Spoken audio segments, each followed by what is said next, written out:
Olá, meus queridos amigos, meus queridos irmãos e irmãs do MAP.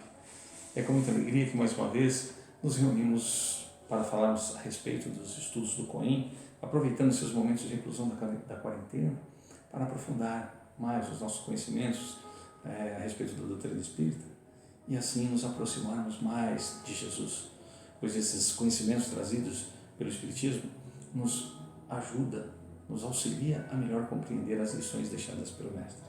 E assim, nós convidamos a todos, como sempre, a fechar os nossos olhos nesse instante, trazer na nossa mente a imagem de Jesus, pedindo a Ele que se faça presente em nosso lar, em nossos corações, e que Ele permita também a presença dos amigos espirituais responsáveis pelo trabalho do COIN, e para que assim eles possam nos auxiliar nesse instante, nos inspirar, nos ajudar a abrir o coração e nossa mente para assimilar os ensinamentos trazidos aqui hoje.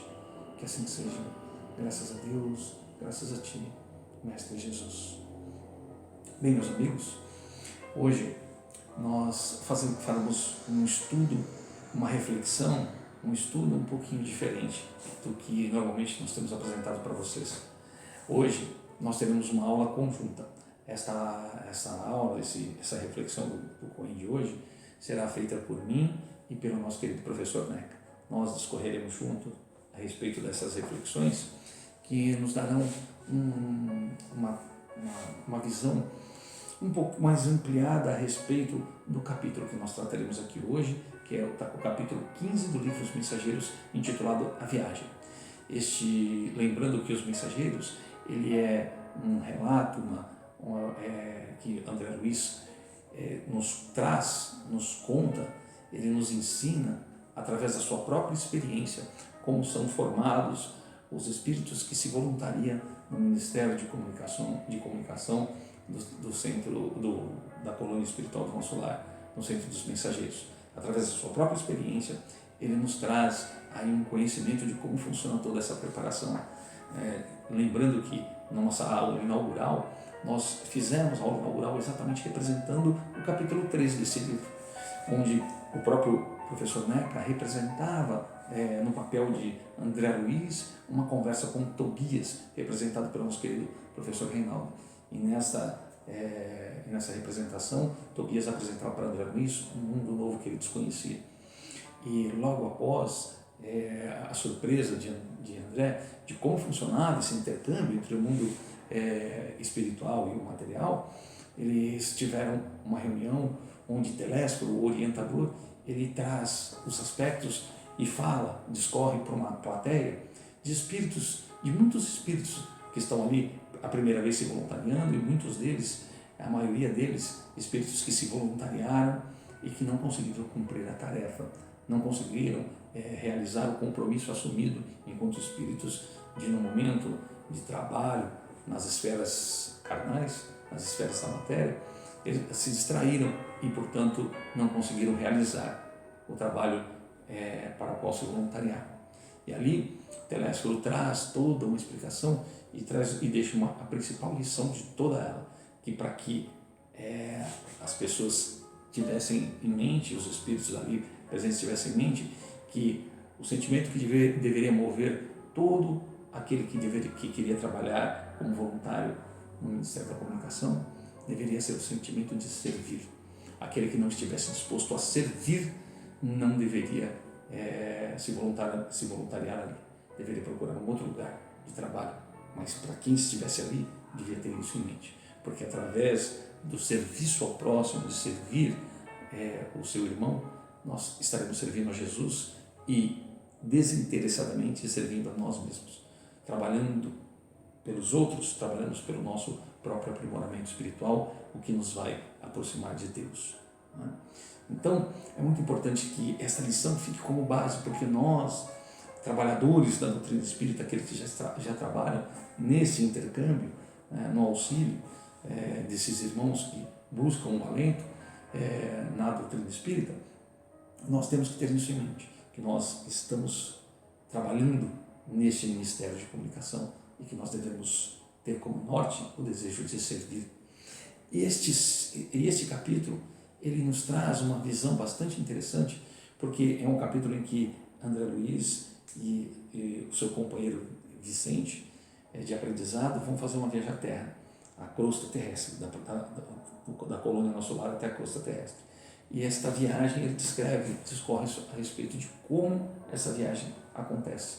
E é justamente aí que nós vamos acabar fazendo uma reflexão a respeito de alguns detalhes dessa viagem, de alguns detalhes que André Luiz relata, que nos vai fazer refletir, pensar a respeito. Nós vamos fazer nossos estudos baseados, então, nas informações trazidas neste capítulo da viagem, né? Porque nós perceberemos ao longo desse estudo que nós temos um veículo físico limitado e que nos permite enxergar um determinado aspecto da realidade, né? Nós não enxergamos toda a realidade. Os nossos sentidos, eles não captam o todo, eles captam aquilo que o nosso estágio evolutivo espiritual permite alcançar, permite enxergar.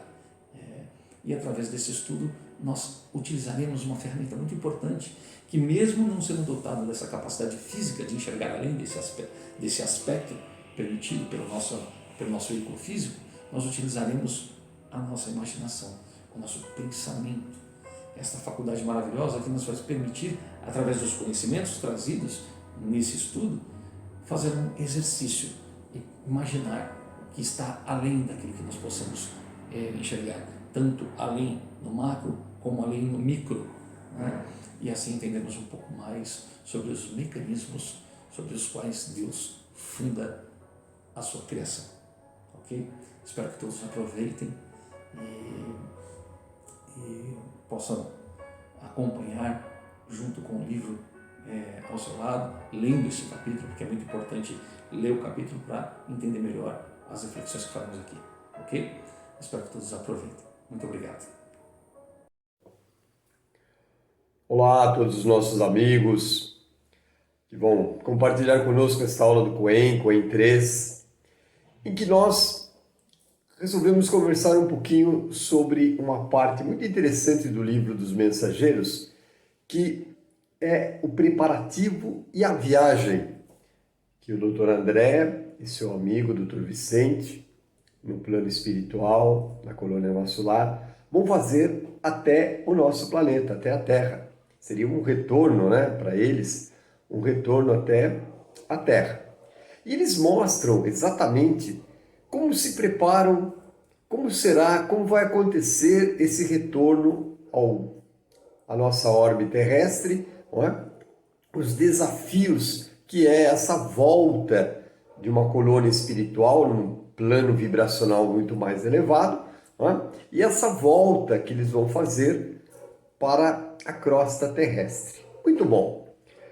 Quando nós resolvemos comentar sobre esses preparativos, na verdade nós queremos também incluir não só o processo da viagem em si, não só os preparativos para essa viagem, mas também a ideia toda de fazer um comparativo espiritual entre os mundos. Não é? Como nós já sabemos, Jesus nos alertou: a casa do meu Pai tem várias moradas. Que moradas são essas? Planos vibratórios, planos energéticos.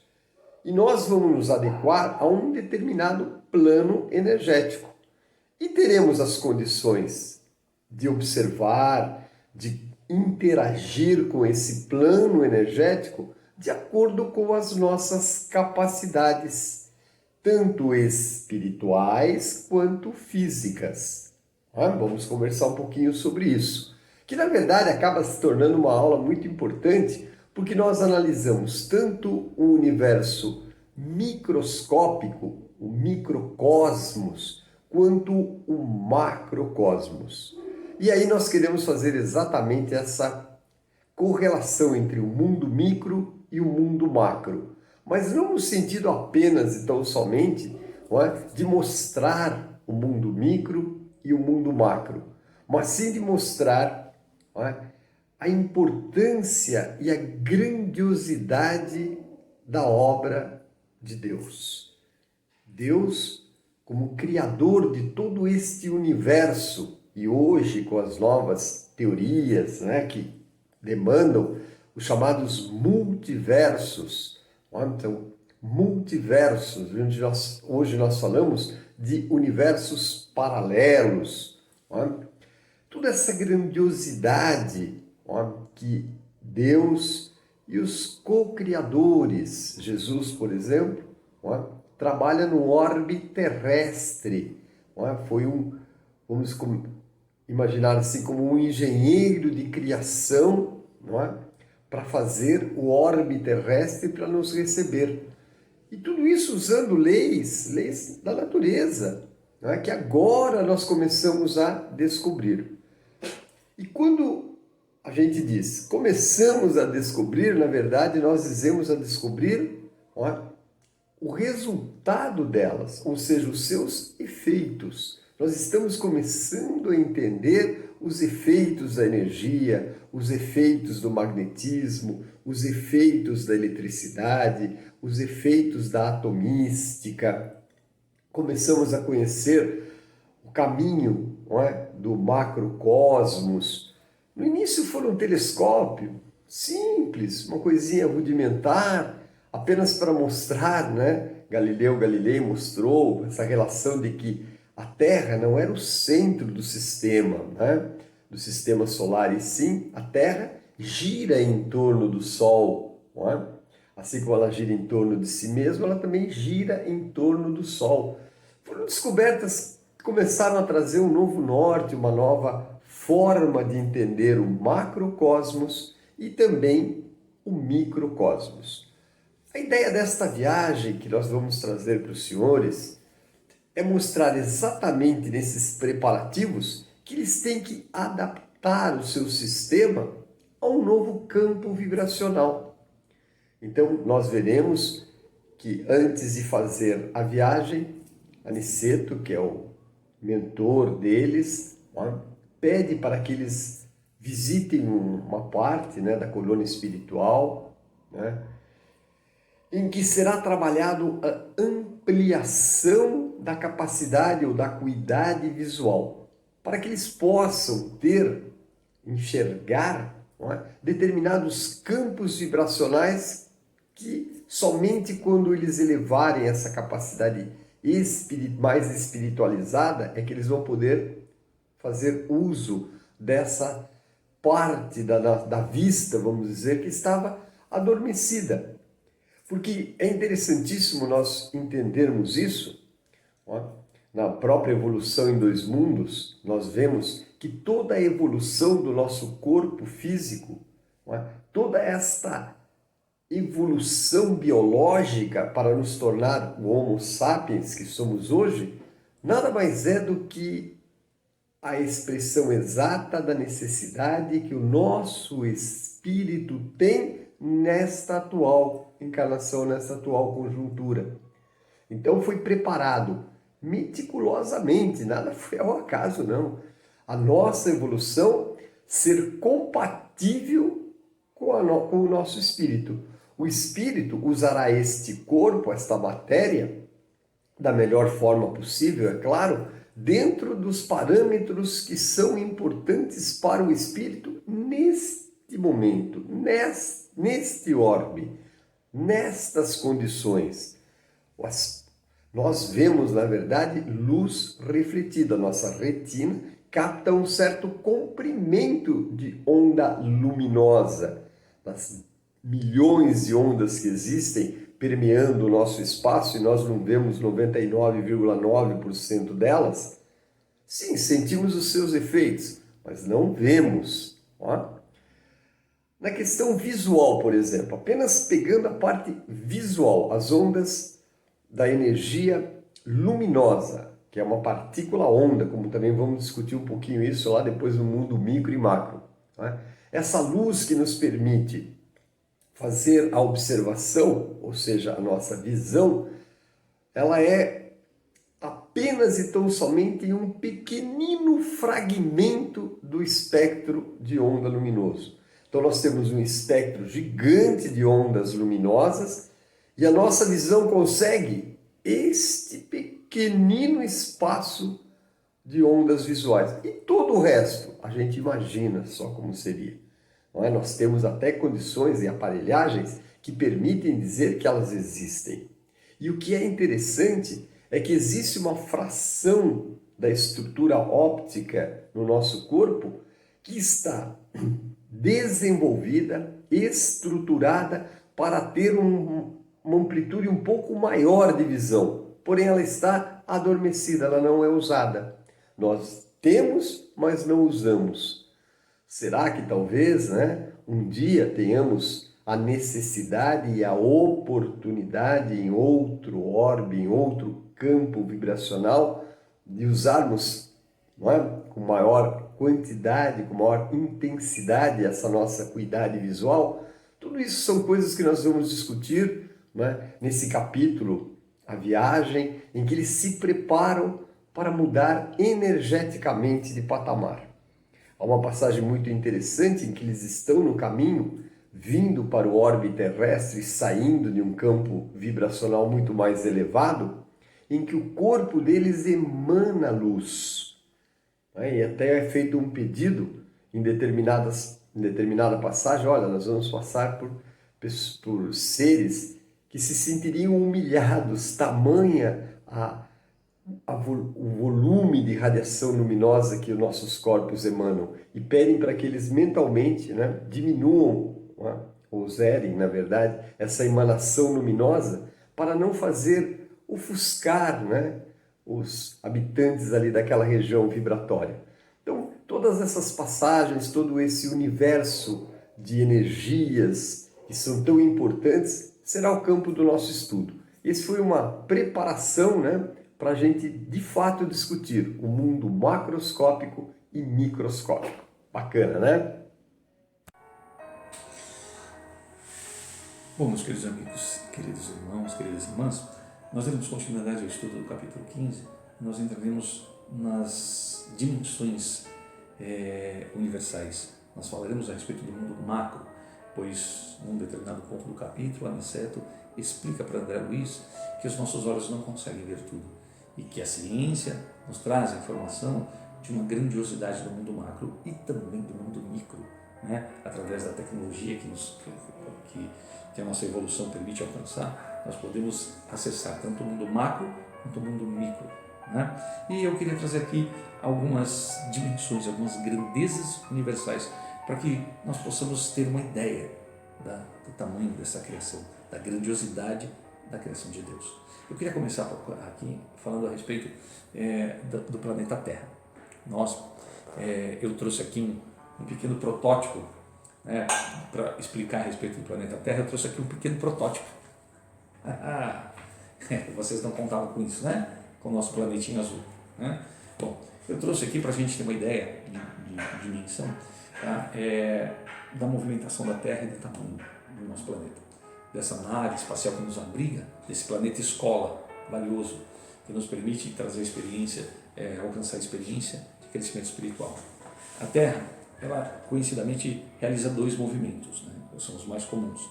O movimento de rotação, que é o movimento que ele faz em volta, a Terra faz em volta em torno de si mesma, em torno do seu próprio eixo, e a translação, rotação e translação. Ela rotaciona e translaciona ao mesmo tempo. Ela tem esse movimento em volta do Sol. Então, esse movimento, ele leva 24 horas, que é o que dá origem ao dia e à noite, 24 horas. E hoje nós já conhecemos, através de estudos científicos, de cálculos matemáticos, a Terra tem um perímetro aqui na linha do Equador, porque ela não tem esse formato exatamente redondo. Ela é mais achatada nos polos, ela é comprimida assim no polo, e mais bojudinha na linha do Equador. Então, na linha do Equador é o maior perímetro dela, porque eu preciso de um percurso maior para percorrer.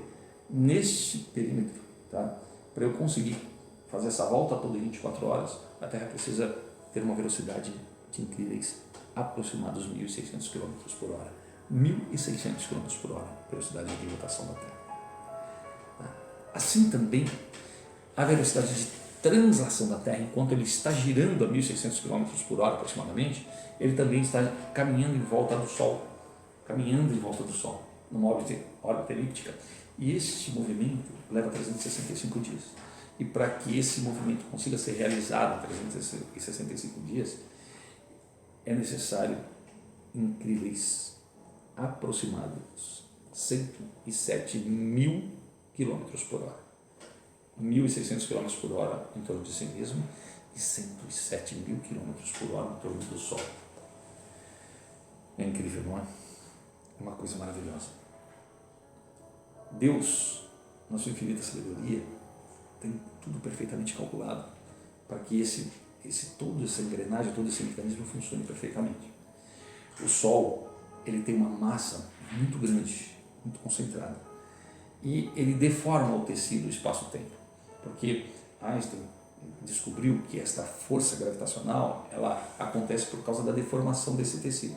É como se esticasse um lençol, por exemplo, se várias pessoas esticam um lençol e colocassem uma bola de boliche no meio do lençol. O que ia acontecer? Ele ia afundar no meio. Então deformou. Então todos os corpos que ficam aqui em torno, ele tende a correr na direção dessa deformação. Porém, com a velocidade, ela passa direto, porque no espaço não tem atrito, não tem o atrito que nós temos aqui da atmosfera. Então ela tem uma velocidade, ela praticamente não tem nada que faça com que ela desacelere, mas nessa mesma velocidade ela faz esse movimento por causa dessa deformação desse tecido espaço-tempo. Eu queria trazer também para vocês também uma relação de tamanho entre a Terra e o Sol, para vocês terem uma ideia da grandeza apenas do nosso sistema solar. Se eu conseguisse comprimir o Sol de maneira que eu trouxesse o Sol desse tamanho, deixasse ele desse tamanho do Sol, e comprimisse a Terra também na mesma proporção. Então, se eu diminuir 1 milhão de vezes, eu diminuiria também 1 milhão de vezes a Terra. A proporção seria mais ou menos essa, tá? Então, agora eu vou substituir nosso protótipo. Então, eu tiro o Sol, tiro a Terra e trago o Sol. Não contava com isso, né? Então, o Sol, se eu conseguisse deixar o Sol desse tamanho, imaginem só, e diminuir a Terra na mesma proporção, a Terra teria aproximadamente, seria até menor do que isso, tá? Mas apenas a título de exemplo, teria este tamanho aqui. Esta seria a relação entre Sol. Na verdade, ela seria menor, né? Ela seria mais ou menos esse tamanho, a Terra, nessa proporção. Mas como aqui fica difícil de enxergar, então eu vou usar essa proporção, só para a gente ter uma ideia, tá? O nosso protótipo. Agora a Terra é esse protótipozinho aqui, ó, tá vendo? Então a Terra, ela faz esse movimento. Olha só que maravilha. Ela faz um movimento de rotação e translação. Tá? Ela dá uma volta no Sol. E para isso também, para vocês terem uma ideia de proporção, eu também vou diminuir o espaço entre o Sol e a Terra na mesma quantidade de vezes que eu diminui o Sol, eu diminui a Terra. Tudo igual. Então, se eu peguei o tamanho do Sol e comprimi 1 milhão de vezes, eu vou comprimir 1 milhão de vezes o tamanho da Terra e também vou comprimir 1 milhão de vezes o espaço entre eles para ficar exatamente na mesma proporção. E para que isso ficasse na mesma proporção, eu teria que levar este alfinetezinho aqui, a 32 metros de distância dessa bola. 32 metros. E aí eu teria a real proporção da distância entre o Sol e a Terra e o espaço entre elas. Ainda assim, 32 metros de distância, o Sol exerce a gravidade na Terra. A Terra não consegue escapar da gravidade do Sol nessas proporções. Tá? Bom, essa era uma das dimensões maravilhosas e incríveis que eu queria trazer para vocês, para que vocês tivessem esse conhecimento, né? essa ideia, né? Porque a gente não faz ideia de quão grande é essa criação. Agora eu queria trazer uma outra dimensão para vocês. O Sol é apenas uma das estrelas que habita a nossa galáxia. Nós nos localizamos na Via Láctea. Essa é a galáxia onde o Sol está localizado. Nosso endereço mora na Via Láctea, Sistema Solar. Porém, dentro da Via Láctea existem outros sistemas solares semelhantes ao nosso, proporções maiores e menores do que o nosso. Estima-se que na nossa galáxia existam aproximadamente, em todas as estimativas das galáxias, é que exista algo entre 100 bilhões a 200 bilhões de estrelas, de sóis. Por quê? O que nós chamamos de estrela, na verdade, só pode ser Sol. Uma estrela é um Sol. Só um Sol pode se chamar de estrela. Ou seja, o que é uma estrela? É tudo aquilo que tem luz própria. O Sol tem luz própria e, portanto, é uma estrela. A Terra brilha, a Lua brilha, mas ela reflete apenas a luz do Sol. Então, portanto, ela não é uma estrela. Então, só estrelas, a nossa Via Láctea, abriga entre 100 e 200 bilhões de sóis. E cada Sol, ou seja, cada sistema solar, ele tem um grupo de planetas que orbitam esse sistema. Bom, para vocês terem uma ideia do tamanho da nossa Via Láctea, só para a gente ter uma proporção, se nós pudéssemos atravessar, vamos fazer uma viagem para atravessar de um ponto a outro da nossa Via Láctea, nós precisaríamos de incríveis 100 milhões de anos-luz. Perdão, 100 mil anos-luz. Eu preciso de 100 mil anos viajando à velocidade da luz para atravessar a nossa galáxia, a Via Láctea. 100 mil anos. E a velocidade da luz, ela é 300 mil quilômetros por segundo. Então, em um segundo, eu andei 300 mil quilômetros. Vezes 60, se eu multiplicar por 60 segundos é igual a 1 minuto. Então, 60 segundos a 300 mil quilômetros, tá? Eu tenho 1 minuto. Se eu multiplicar isso por mais 60, eu tenho 1 hora, viajando a 300 mil quilômetros por segundo. 24 horas, 1 ano, 100 mil anos a esta incrível velocidade de 300 mil quilômetros por segundo. Essa é a dimensão da nossa galáxia. E para nós finalizarmos essa primeira parte da explanação, eu queria deixar esta reflexão. No nosso universo observável, os cientistas supõem que existam aproximadamente 200 bilhões de galáxias maiores e menores do que a nossa. Mas a média é que existam entre aproximadamente 200 bilhões de galáxias. E eles dizem, os cientistas chegaram à conclusão, que isso é o observável, é aquilo que o telescópio Hubble, os telescópios mais tecnológicos, mais avançados, conseguem enxergar. Porque, olha só, eles acreditam que nós conseguimos ver através dos telescópios apenas 10% de todo o universo. Ou seja, na verdade, esse tamanho desse universo abriga aproximadamente 2 trilhões de galáxias, cada uma delas com aproximadamente 200 bilhões de estrelas. Eu sei que é difícil imaginar, difícil mensurar todo esse tamanho, todos esses cálculos, mas é para que a gente entenda que a gente, na verdade, se o Sol comparado a algumas outras estrelas é tão pequeno como uma poeira, e nós somos a poeira do Sol, imagina a grandiosidade dessa criação. Alguns cientistas ainda, para nós finalizarmos, falam em multiversos, que existem muitos universos, um infinito número de universos, com toda essa magnitude.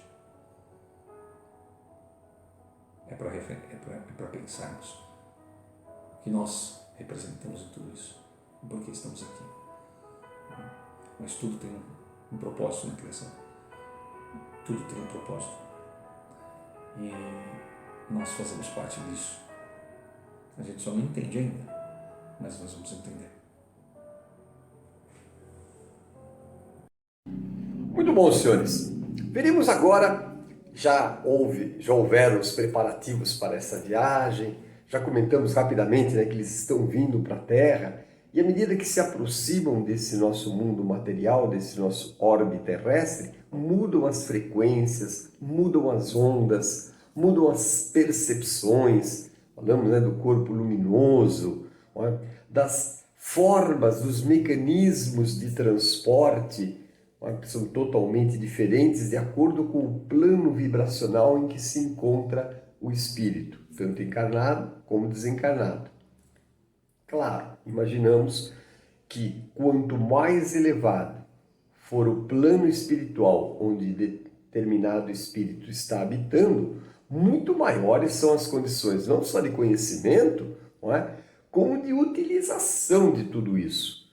Nós aqui na Terra começamos a conhecer e a utilizar todo esse investimento que Deus e seus co-criadores colocaram à nossa disposição. Não colocaram absolutamente nada que nós não vamos usar um dia, nem colocaram nada além do que podemos usar um dia. Então é tudo muito bem planejado, é tudo muito bem construído para que o nosso espírito se desenvolva. Nós temos que cuidar muito mais do plano moral, do plano espiritual, não é? Para que possamos ter ferramentas de melhor entendimento, de melhor interação com tudo isso. Eu gostaria de conversar com os senhores sobre o plano micro que Deus projetou para nós. Eu gostaria que quando vocês observarem o universo, o mundo macro gigantesco, cuja unidade é o ano-luz, vocês imaginam a velocidade da luz, 300 mil quilômetros por segundo. Em um segundo, a luz viaja 300 mil quilômetros em um segundo. Agora vocês imaginem essa luz viajando por um ano. Seria um ano-luz. Imagine a distância que isso está, né? Essas distâncias macroscópicas, não é? Essas galáxias, essas nebulosas, não é? Todo esse universo com mais de 20 bilhões de anos. Hoje a ciência calcula a Terra com aproximadamente 4,6 bilhões de anos, preparada, construída para receber nossos espíritos neste exato momento. Nada, nenhum detalhe foi deixado para trás, nem no mundo macro, nem no mundo micro. Nós estamos povoados de trilhões e trilhões de ondas que nos cercam. A grande maioria delas nós só percebemos o efeito, mas não vemos. Você não vê a eletricidade passando pelo condutor, pelo fio, mas sabe dos seus efeitos, não é? Tanto é que a gente nem põe a mão, porque sabe que essa corrente elétrica gera um grande potencial energético, não é? Corrente elétrica nada mais é do que elétrons que se movem. Elétrons que se movem. Isso é corrente elétrica, não é? Sempre, claro, tem que haver uma DDP, uma diferença de potencial elétrico, né? O polo positivo e negativo, e os elétrons vão fluir. Você não os vê fluindo, mas sabe de seus efeitos. Você não vê as ondas de TV, não é? Mas sabe que existe um aparelho que pode transformar, usar, não é? As ondas da TV, captá-las, né? E construir as imagens. Você não vê as ondas do som, mas sabe de seus efeitos, enfim. E são milhões e milhões de ondas, de partículas que povoam este nosso mundo e o universo como um todo a partir do átomo. Tudo começou com esse átomo. Átomo, se você for pesquisar, significa sem divisão.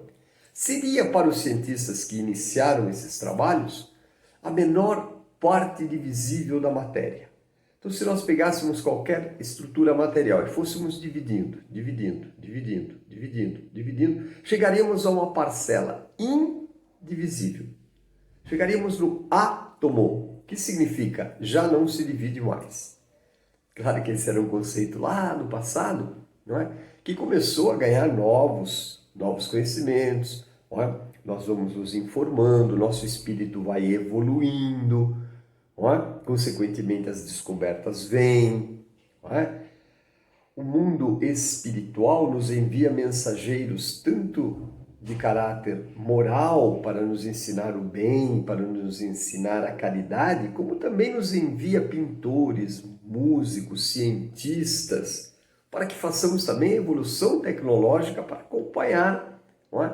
O importante, o interessante é fazermos isso de forma harmoniosa, né? Usar tudo no sentido de ajuda ao próximo, melhorar o nosso estilo de vida, não é? Permitir que a humanidade como um todo possa evoluir e o próprio planeta possa passar de patamar. Nós falamos passar de um mundo de provas e expiações para um mundo de regeneração. Para vocês terem uma ideia, um grama, vocês imaginam uma grama? Imagina, uma grama, coisa mínima, né? Do elemento rádio, lança 36 bilhões. Você ouviu bem? Uma grama, não dá nem para pesar nas balanças, tem que ter uma balança de precisão para você pesar um grama, um pequenino grão de areia. Lança 36 bilhões de partículas por segundo.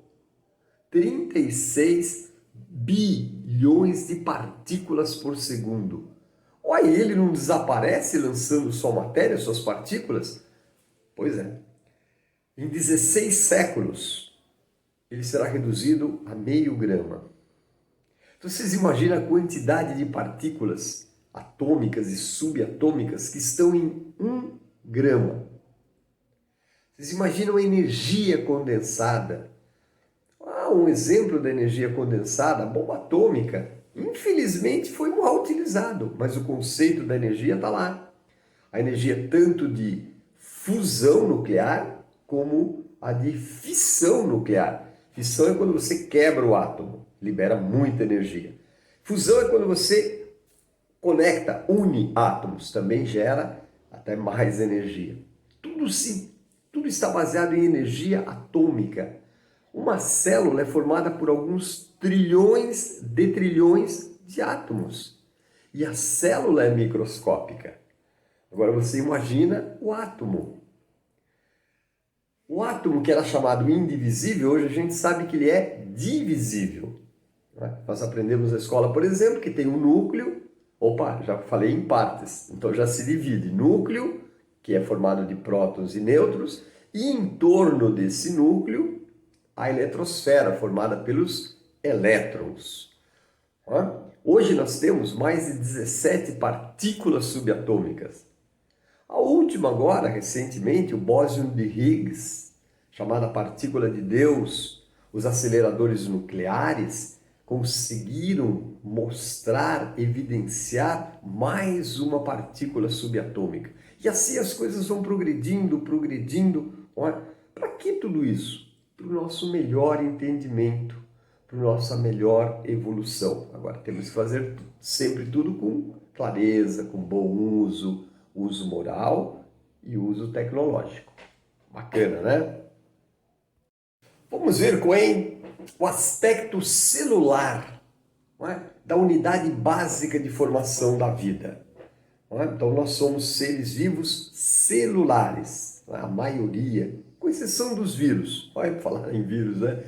O Covid-19, vírus, é acelular. Ele só consegue a vida parasitando uma célula. Mas a grande maioria dos seres vivos é celular. A célula foi vista em 1665. Robert Hooke viu a célula pela primeira vez. De lá para cá, os microscópios melhoraram astronomicamente. Assim como os telescópios, né? Hoje temos o Hubble, que é um telescópio que fica estratosfericamente colocado, fica fora da Terra, né? Nós mandamos ondas, feixes de luz, e ele direciona esses feixes de luz. Hoje nós temos a microscopia eletrônica, que chega a um aumento de mais de 4.000 vezes. O primeiro microscópio, usado pelo senhor Robert Hooke, conseguiu o fabuloso aumento de 20 vezes. Era extraordinário. Depois passou para 30 vezes, 40 vezes. Teve uma época que, uma festa fantástica, criou-se um microscópio com um aumento de 100 vezes. Tudo no passado. Hoje falamos em milhares de vezes. O MIT, que é o microscópio eletrônico de tonelagem, que somente a NASA pode usar por enquanto, ela tem reserva de patente, aumenta 5.000 vezes. e é a base do estudo da nanotecnologia. Para vocês terem uma ideia, quando se iniciou o processo celular, nós falávamos em décimos de milímetro, depois milésimos do milímetro. Hoje falamos em angstrom, falamos em nanômetro, 10 a menos 9 do milímetro, 10 elevado a menos 9. Então é 0,0, é quase 1 milhão de zeros. Não, é uma coisa inacreditavelmente pequena, formando esta estrutura celular, tudo com hora certinha para acontecer cada reação química. Cada célula, nós temos alguns trilhões de trilhões dela, tem uma função, tem um porquê, tem um para quê, tem um como funciona. Tudo isso, não é? Para quê? Para que o nosso espírito, não é, se sinta numa matéria com condições de fazer determinados trabalhos que são para enobrecer, para permitir que esse espírito aqui na Terra possa se desenvolver. Então nós usamos a habilidade do nosso corpo, limitados, claro, nosso corpo é muito limitado, não é? Nós agora começamos a perceber a estrutura celular, os tecidos, os órgãos, começamos a entender os mecanismos do pensamento, que é, de fato, o que nós chamamos de parte espiritual. O nosso mecanismo de pensar, não é? Que é encefálico, está na nossa região craniana, e uma das partes é o cérebro, não é? Que nós temos na cabeça é encéfalo, tá? Massa encefálica, 1,2 kg e pouquinho. Não é? Então quase 1,5 kg aí de massa encefálica. Toda essa massa encefálica é feita para a gente comandar o corpo físico e pensar. Pensar. Pensar nada mais é do que emitir ondas. Mais uma vez, as tais ondas que povoam este universo. Não é? Todas essas ondas, todas essas partículas, toda essa emanação é o fluido cósmico universal. E é em cima dessa energia, dessa emanação particular e ondulatória, que se manipulam os fluidos cósmicos universais para fazer tudo. Tudo, absolutamente tudo, parte dessa base. Não é? É com isso que se constrói universos, é com isso que se constrói átomos, é com isso que se constrói.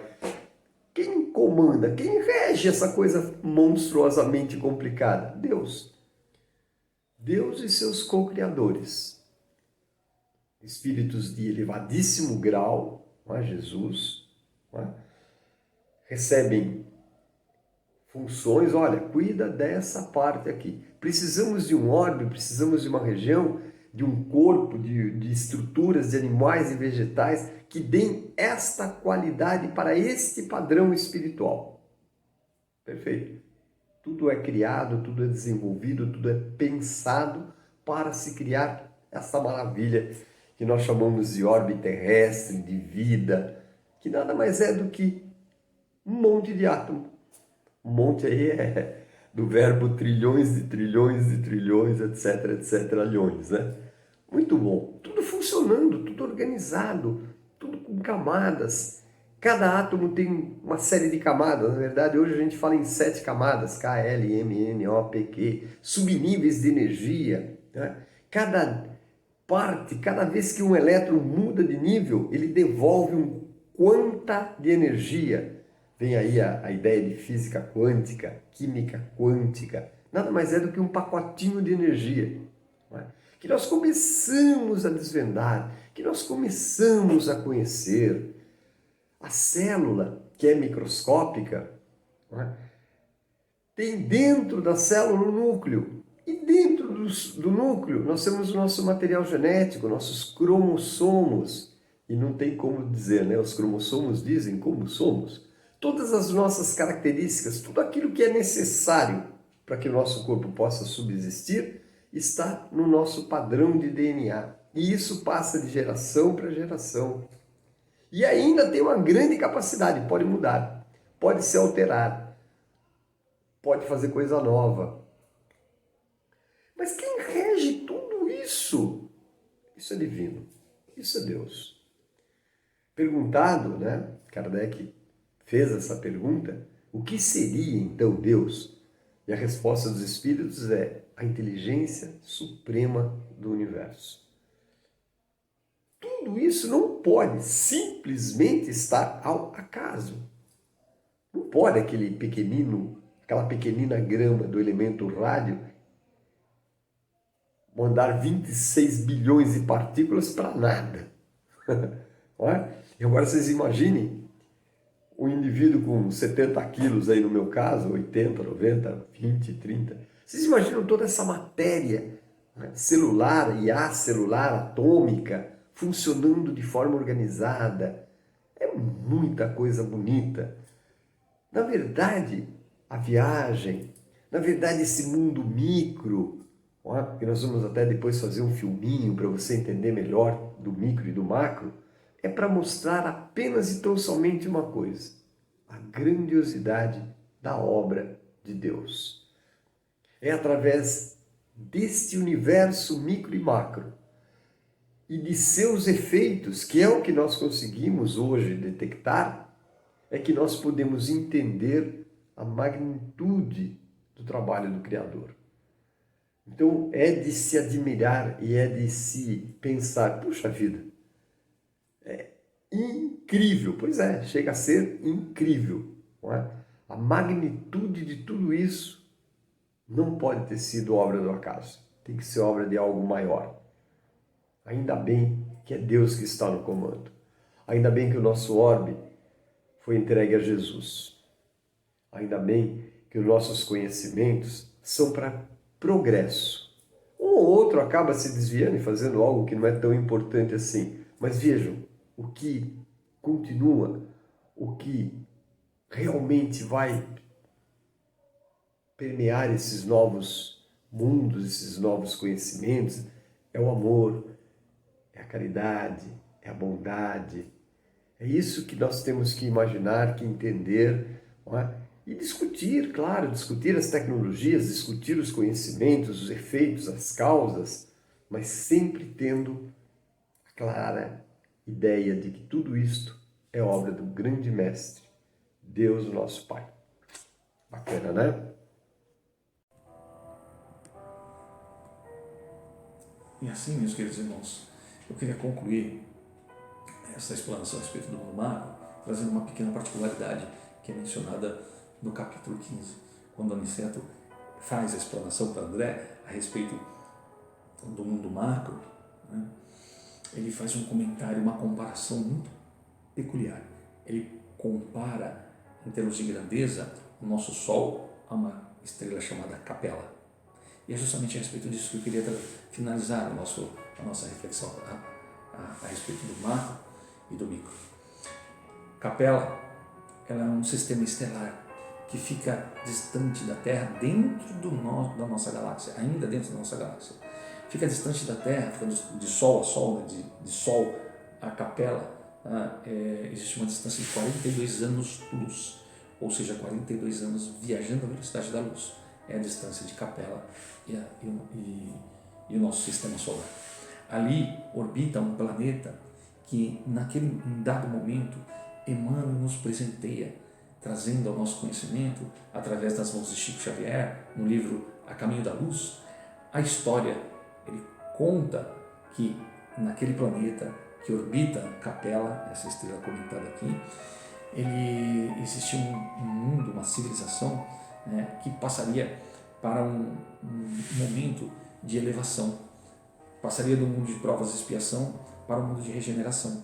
E logo depois em que isso aconteceu, alguns espíritos que ainda permaneciam arraigados no mal, que ainda permaneciam no egoísmo, eles não poderiam mais fazer parte daquele mundo. Este mundo, agora, na regeneração, era regido pelo amor, pelo bem, pela solidariedade. E espíritos que não se identificassem nessa faixa vibracional não poderiam mais encarnar. Então, eles foram exilados de Capela, daquela estrela de Capela. E então, neste momento, eles foram recebidos aqui no planeta Terra, que ainda estava no estágio primitivo. e receberam esses espíritos vindos de Capela.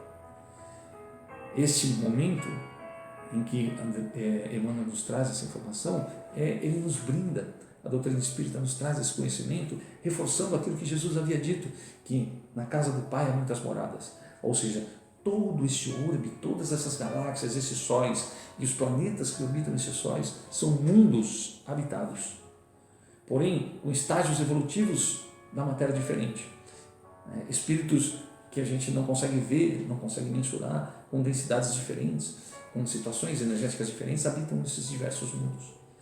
E esses espíritos passam pelos processos de evolução. E nesse processo de amadurecimento, de evolução, a Capela envia para a Terra, aos cuidados do Mestre Jesus, esses espíritos. Jesus recebe no seu amor, na sua misericórdia, esses espíritos caídos, decaídos, dando-lhes uma oportunidade para que eles tragam o progresso necessário para que esta civilização mais primitiva alcance um salto evolutivo com mais rapidez. A Terra, então, recebe muitos conhecimentos trazidos por esses espíritos que foram exilados de Capela. E assim, nosso conhecimento, através das grandes construções de pirâmides, conhecimentos a respeito do universo, do cosmos, conhecimento a respeito de astronomia, que já vem de primórdios da civilização, foram trazidos pelos capelinos, pelos espíritos que foram exilados. Então eles colaboraram nesse progresso da nossa humanidade, nos ajudaram a dar um salto de conhecimento e, portanto, de evolução. Porque eles, embora viessem para o mundo primitivo, eles já vinham com uma bagagem muito mais aprimorada do que a nossa, muito mais elevada do que a nossa. E nós, então, pudemos ter este presente através das mãos de Chico Xavier, pelo Espírito de Emmanuel. E assim podemos ter uma ideia maior da maravilha de Deus, de quanto Deus nos ama e nos dá a oportunidade de crescermos. E desta forma, meus queridos irmãos e queridas irmãs, fica esta reflexão para que todos entendam que toda essa grandeza de universo, galáxias, de multiversos, porque alguns cientistas já chegam a esta conclusão de que não existe só o nosso universo, existe um multiverso. Esta ideia da grandiosidade da criação foge à nossa imaginação. E o que nos conforta é saber que para toda esta magnanimidade, essa magnitude da grandiosidade da criação se sustentar, ela precisa do micro, ela precisa da menor partícula. Assim como o professor Neck explicou, no mundo micro, é necessário que as partículas existam para que elas consigam se juntar e formar o átomo, e o átomo formar as células e formar tudo que existe como base para toda a criação, para toda esta grandiosidade, esse mecanismo todo que Deus criou. Deus criou os mundos todos a partir da menor partícula. Isso é para que nós tenhamos consciência que, embora sejamos a poeira da poeira, nós temos papel importantíssimo e primordial na construção do todo. Que todo este mundo físico foi preparado e elaborado, concebido por Deus para nos receber enquanto espíritos, que é a criação das suas próprias mãos. Deus criou todo o universo a partir da matéria e dele mesmo criou o Espírito. Ele criou suas próprias mãos, o Espírito, e o Espírito recebe esta oportunidade de livre-arbítrio para crescer e evoluir. Assim, Deus, através de Jesus Cristo, nos traz essas informações e a doutrina espírita vem complementar essas informações para nos dar maior conhecimento, para que nós possamos entender o nosso real papel e assim deixarmos de nos preocupar com coisas que de fato não têm tanta importância. Nós precisamos do material para nos manter, para manter o corpo físico apto como veículo do que é principal, que é o espírito. Então, tudo que a matéria envolve é para satisfazer a matéria satisfazer a matéria, para que tenha esse combustível para o espírito poder viajar mais longe possível.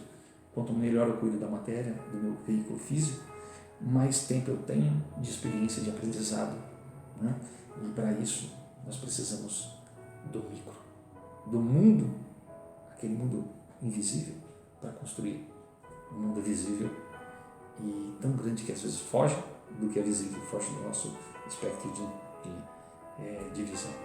Assim, meus irmãos, espero que vocês tenham aproveitado, assim como nós, eu e o professor Neca, agradecemos profundamente a atenção de vocês e coloquem suas dúvidas, façam os seus comentários, tá?